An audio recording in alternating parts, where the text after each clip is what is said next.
Congress BJP ఏం చేయలేదు.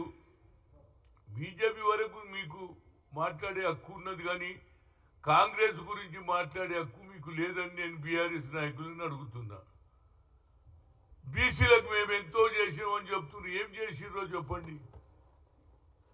ఇందిరాగాంధీ నుంచి ఇప్పటి వరకు సోనియా గాంధీ వరకు కూడా బడుగు బలైన వర్గాలకు ఎక్కువ అవకాశాలు ఇచ్చిన కాంగ్రెస్ పార్టీ అంటే అది కేవలం సోనియా గాంధీ నాయకత్వంలోనే జరిగింది.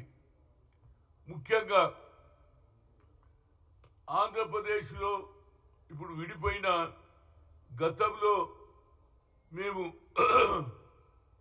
నేను పిసిసి అధ్యక్షుడిగా కాకముందు డాక్టర్ మల్లికార్జున్ గౌడ్ అయ్యాడు, ఆ తర్వాత నేనయ్యాను, ఆ తర్వాత డి శ్రీనివాస్ 2 సార్లు అయ్యాడు, ఆ తర్వాత కె కేశవరావు అయ్యాడు, అదేవిధంగా ఆఖరుకు పొన్నాల లక్ష్మయ్య కూడా అయ్యాడు.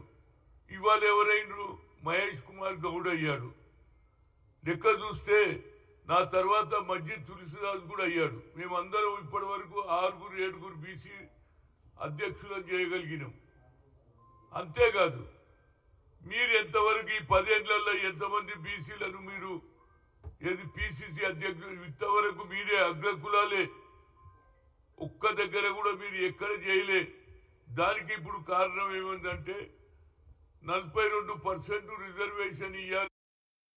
లోకలతో లెటర్లు పెట్టించి మాకు ఇక్కడ వాతావరణం బాగలేదు, రోజు మీటింగ్లు పెడతారు, రోజు లొల్లి అవుతుందని మీరే కంప్లైంట్ ఇస్తే ఆ ప్లేస్ లో తప్పనిసరిగా ఇందిరా పార్క్ దగ్గర ధర్నాలు తమ బాధలు చెప్పుకోవచ్చని కొట్లాడి కోర్టులో మేము తెచ్చుకున్నామా లేదా? ఇవాళ మీకు అదే దిక్కయింది. ఇవాళ ఎవరు చూసినా మీరేం చేసినా బాబు, సకలగుండ సర్వే చేశారు, కానీ అది ఏందో ఇంతవరకు బయట పెట్టలేదు. ఇక మీరు చేసింది ఏంది నాకు అర్థం కాదు.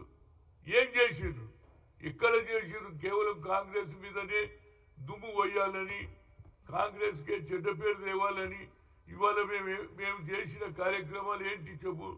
బడుగు బలైన వర్గాలకు ఆమె చెప్తున్నది రేపు లోకల్ బాడీ ఎన్నికల్లో 42%, మరి మీరు 34 చెప్పి 23 ఇచ్చిందా లేదా? లోకల్ బాడీలో రిజర్వేషన్ ఏంది? ఇది నాకు అర్థం కాదు. ఏది పడితే అది మాట్లాడడం.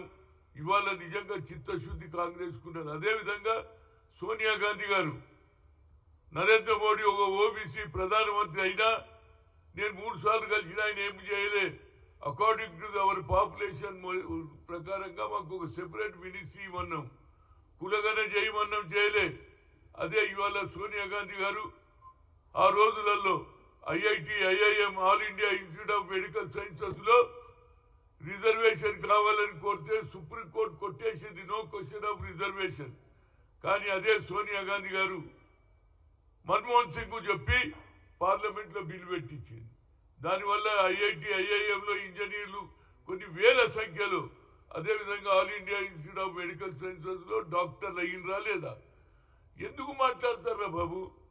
నడిమిట్ల ఆయన ఎవరు మన కమాలుద్దీన్ గారు కూడా అయ్యారు, ఒక మైనార్టీ అయ్యారు. అంతకుముందు ఎవరు సంజీవయ్య గారిని కూడా ఈ రాష్ట్రానికి ఏఐసిసి అధ్యక్షుడు చేశారు, అదేవిధంగా రాష్ట్ర ముఖ్యమంత్రి చేశారు. ఇవన్నీ మా ఘనత ఉన్నది. మేము 10 ఏళ్ళు ఉన్నాం, మీరు 10 ఏళ్లలో ఏం చేసిరో ఒక్కటన్నా చూపించండి. ఇవాళ మేము చేస్తామని అన్నారు. కామారెడ్డిలో మేము అన్ని జిల్లాలు తిరిగి, సిద్ధరామయ్య గారు వచ్చారు, రేవంత్ రెడ్డి వచ్చారు, ఆ మీటింగ్ లో 42%.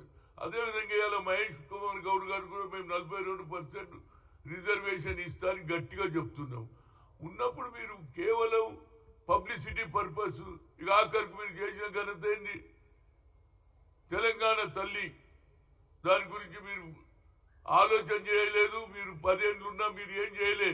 అదే రేవంత్ రెడ్డి గారు ఆ తెలుగు తల్లి విగ్రహం పెట్టినా లేదా? అంతేకాదు, నువ్వు బతుకమ్మ పెట్టి ఆడుతావు, కానీ బతుకమ్మ కుంట గురించి ఎప్పుడన్నా ఆలోచన చేసినావా? పేరే దాని పేరు బతుకమ్మ కుంట. దానికి నువ్వు ల్యాండ్, మీ ప్రభుత్వం ల్యాండ్ గ్రాబర్లకు అవకాశం ఇచ్చింది.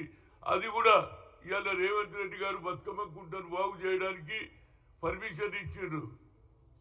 ఇవాళ హైడా కమిషనర్ కూడా దానికి ప్రయత్నం చేస్తున్నారు. అక్కడనే బతుకమ్మ కుంట ఏర్పరచడానికి మేము శాయశక్తులను కృషి చేస్తున్నాం. కేవలం మీరు మాటలే మాట్లాడడం తప్పితే మీటింగులు పెట్టుకుంటారు. ఇవాళ గుర్తు వచ్చిన బీసీలు ఆనాడు మీరు బీసీల గురించి ఆలోచన చేసినా తెలుగు తల్లిని మర్చిపోతారు. టీఆర్ఎస్ పార్టీ మార్చేసి బీఆర్ఎస్ అని పెట్టుకున్నారు. బీఆర్ఎస్ పేరు పెట్టినప్పుడే అయిపోయింది మీకు. టీఆర్ఎస్ అంటే ఆనాడు ఎంతో మంది త్యాగాలు చేసినటువంటి పార్టీ అది. దాన్ని పేరే మార్చేసి అప్నీ బార్ కిసాన్ కి సర్కార్ అని మహారాష్ట్రలో తిరుగుతారు. అదేవిధంగా రైతులకు చనిపోయిన కుటుంబాలకు లాభం చేయాలంటే నువ్వు తీసుకుపోయి పంజాబ్ లో బీహార్ లో ఇస్తావు డబ్బులు.